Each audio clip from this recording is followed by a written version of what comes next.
Good morning and welcome everyone to the Mental Health Entrepreneur Podcast. I am your host, Rachel Harrison, and with me today is Kaili Van Waveren. She's the Executive Director of ThorpeWood,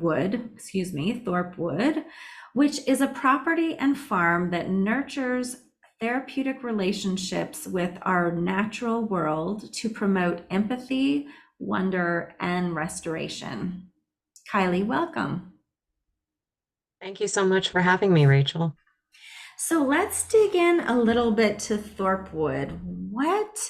How did ThorpeWood get started? What is kind of the mission? What is the goal of this property and the people who work on it?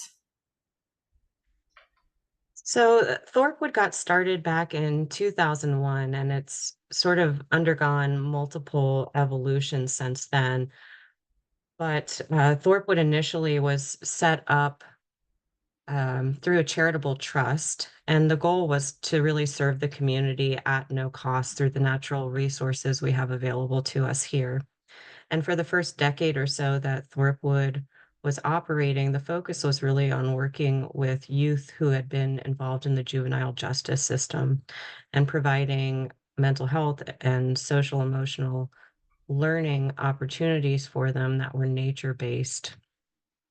And then there was sort of a change in staffing and a redirection from leadership about 10 years ago to just focus on nature education. And then the reason why I was hired actually was to sort of return ThorpeWood to its original mission. And so now we're really trying to do evidence-based practices to develop nature-based mental health and social emotional learning programs again. Okay, great. So give me an idea of who comes to ThorpeWood. What does it look like when they come? Sure. So we have sort of a three-pronged approach to providing service to our community. And the first is through establishing partnerships with local nonprofits to co-author curricula that are tailored to the unique needs of their clients. So in our community, we work with a group called Centro Hispano that works with a lot of unaccompanied minors or English learners. We work with a program called Kids Like Us that is a support program for kids who have been impacted by substance use disorder. So whether that's having an incarcerated parent or a parent who's died from overdose, or maybe they have a family member who is actively battling addiction. Um, and we also work with our Frederick County Public Schools and a number of other groups. But the goal of these partnerships, again, is we don't know their clients, but they do. And so they can tell us what those needs are.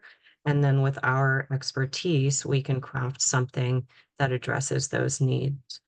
The second part of our programming is really ThorpeWood created, and so it's looking directly to our community and assessing what the needs are. Hmm. My scope of practice specifically is grief counseling, so a lot of what we're doing is nature-based grief support. But I recently hired a licensed social worker, and she's sort of expanding our original program offerings beyond grief work.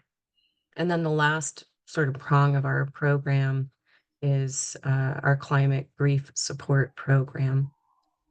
And so all of these Hmm. take place at least primarily on ThorpeWood's 156-acre property.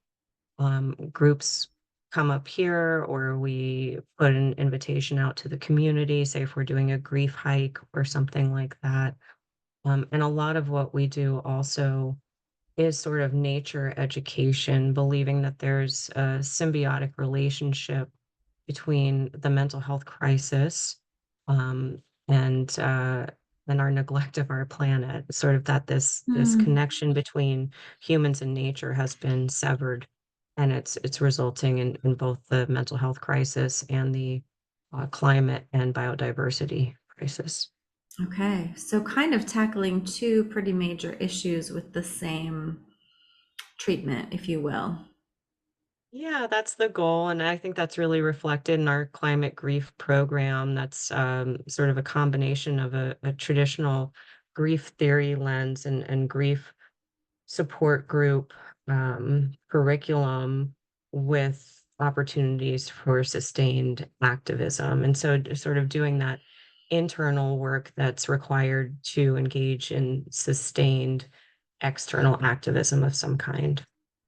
Okay, I gotta dig into that a little bit. What type of internal work do you see as required for that activism? Yeah, so I think that people who are concerned about the climate and biodiversity crises, let me say that again.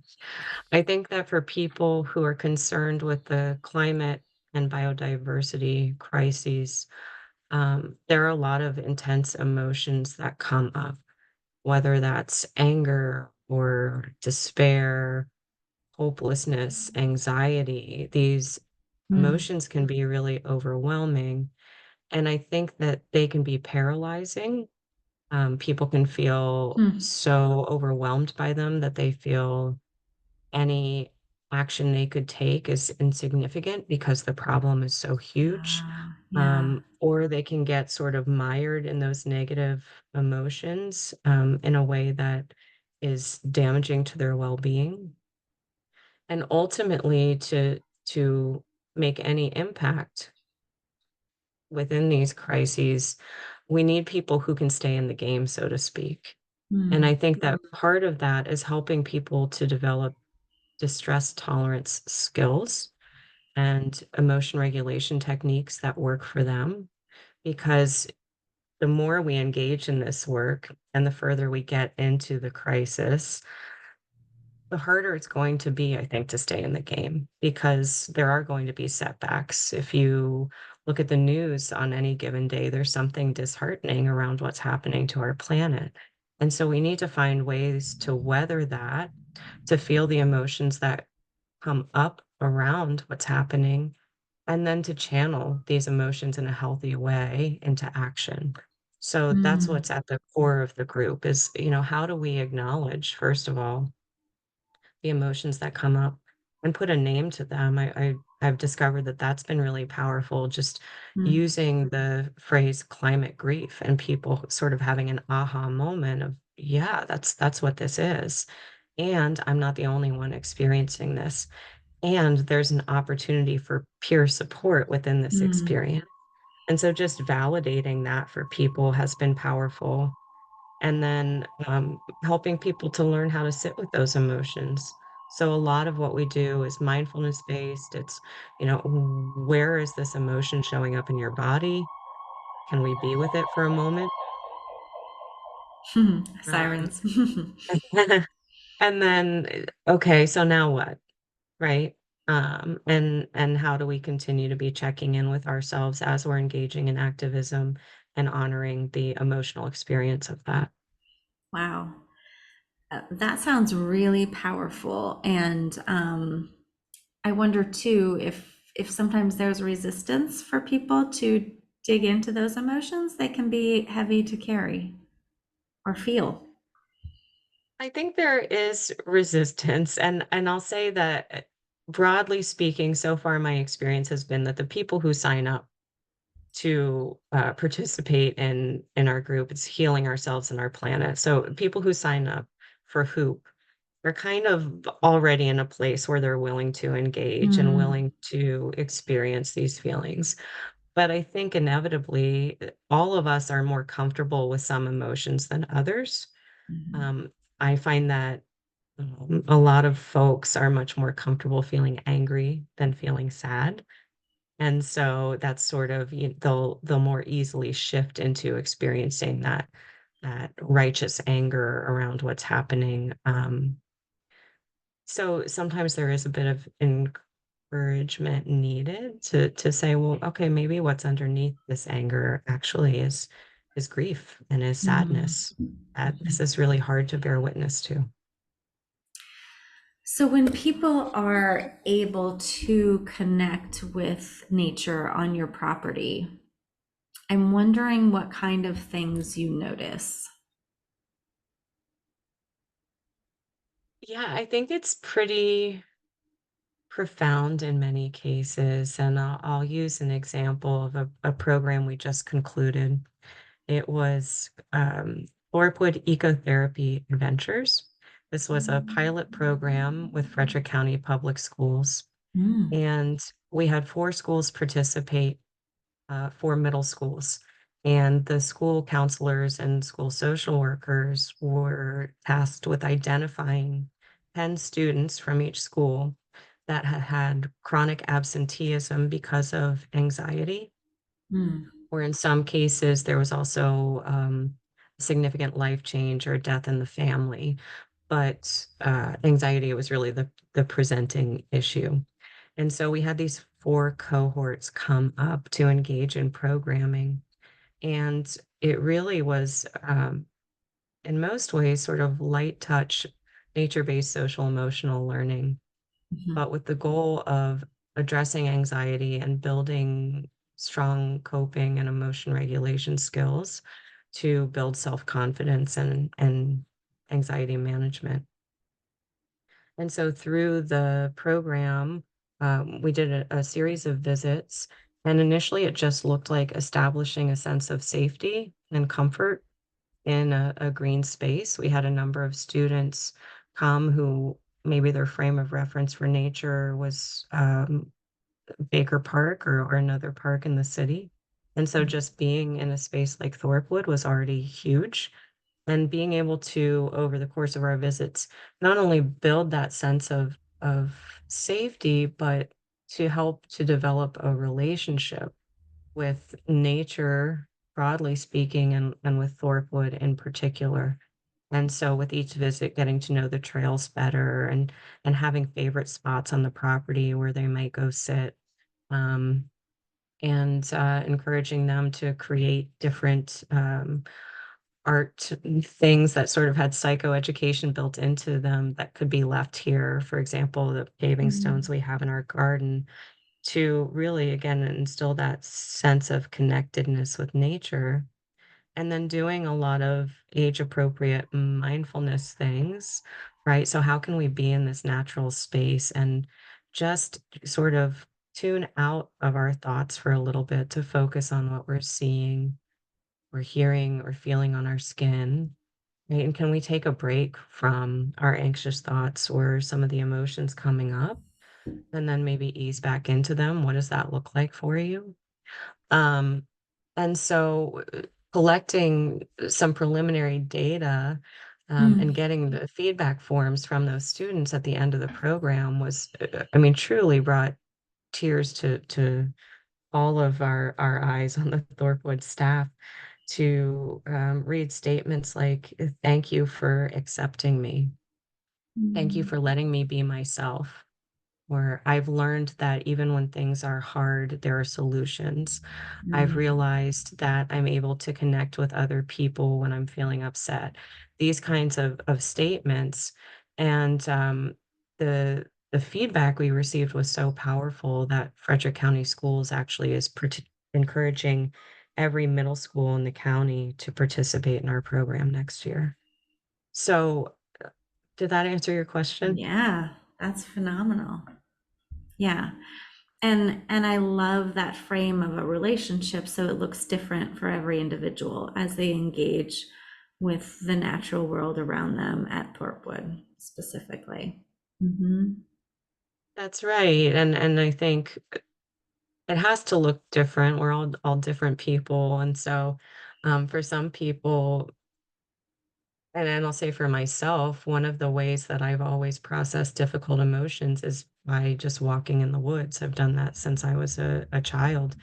And for me, there's so much comfort and to have my body be moving and to be surrounded by nature.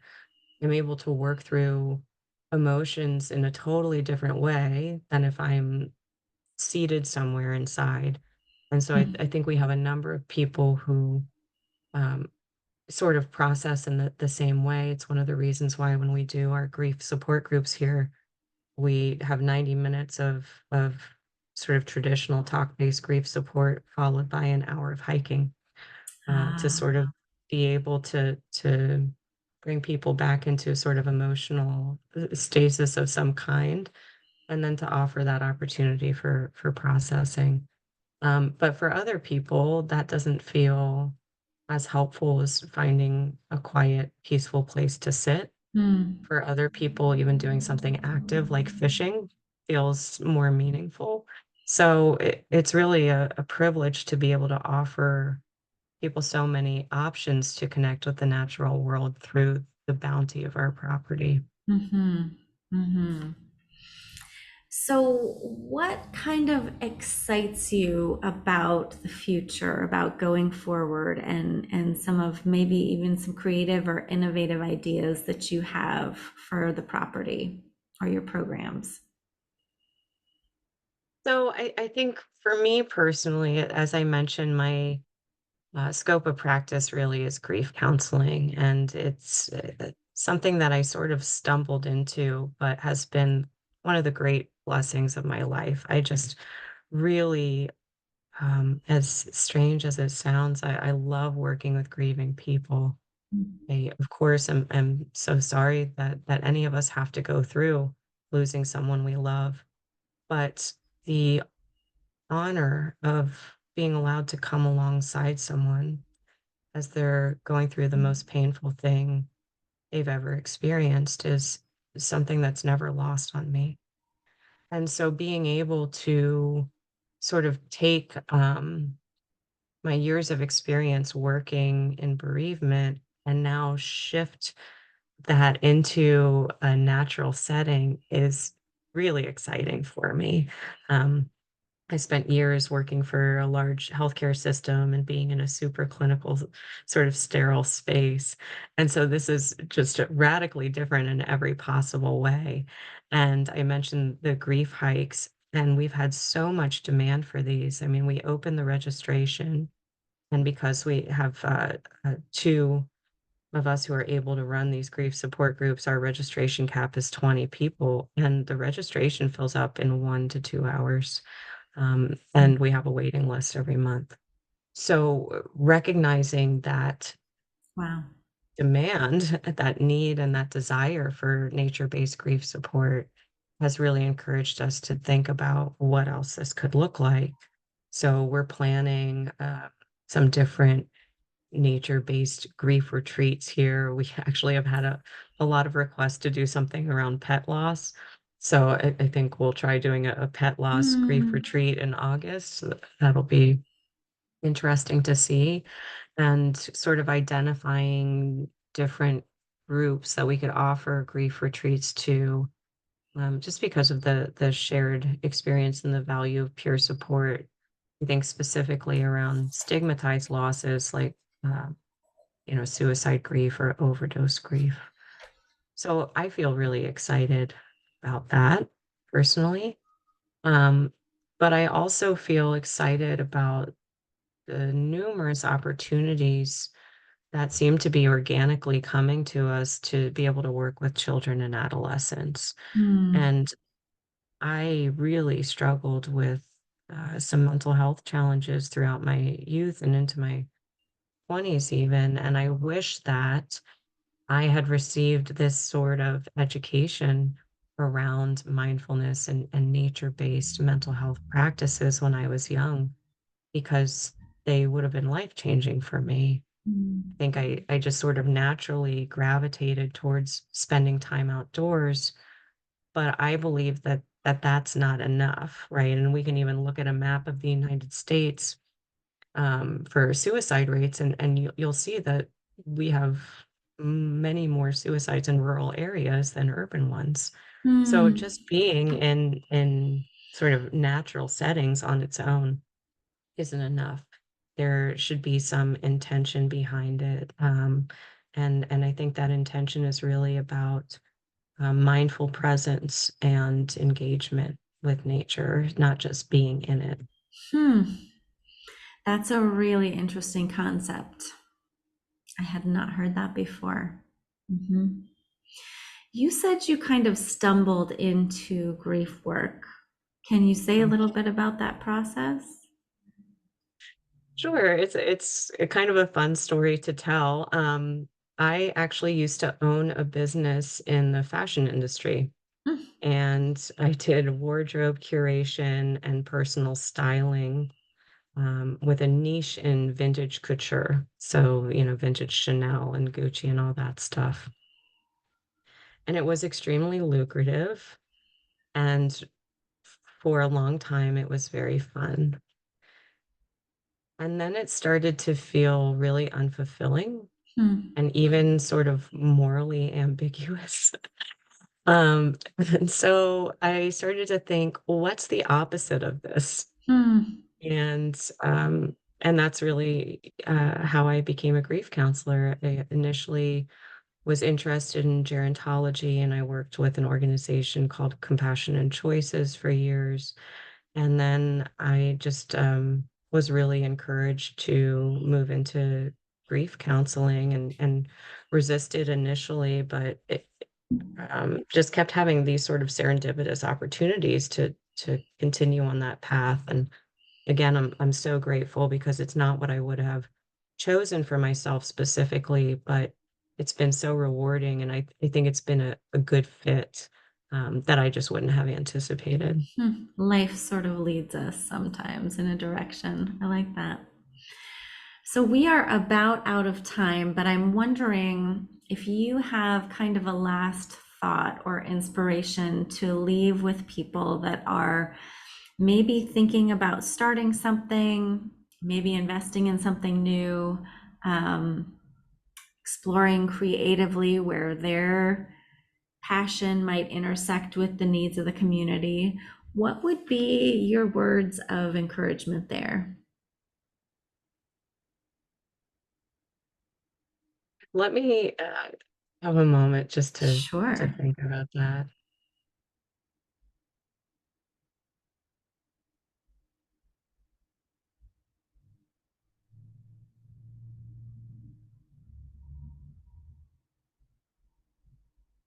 I think that where magic really happens is when we're able to see the intersection of our skills and abilities with our passions.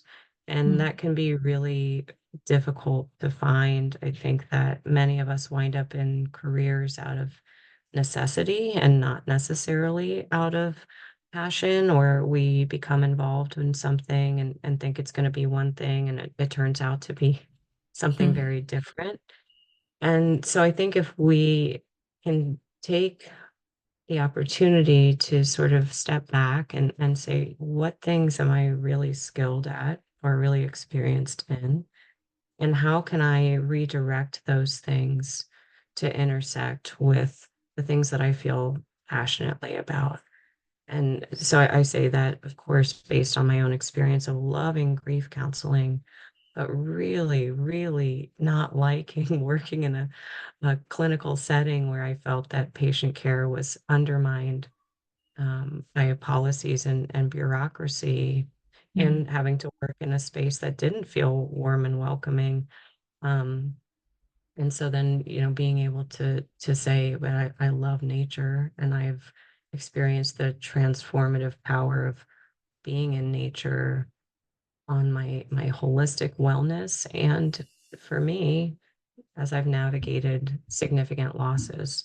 So I'm very privileged, and I know that kind of um, combining of experience and passion or hobby even doesn't feel viable for some people. But I think that there's often space for at least a little bit of connection between those two things. mm. I love that. Well, thank you very much for taking the time. I'm excited to see what happens with ThorpeWood as you continue to grow programs there. And for everyone listening, there's details in the show notes if you want to learn more about Kylie and the programs at ThorpeWood. So please make sure you connect. Thank you, Kylie. Thank you so much, Rachel.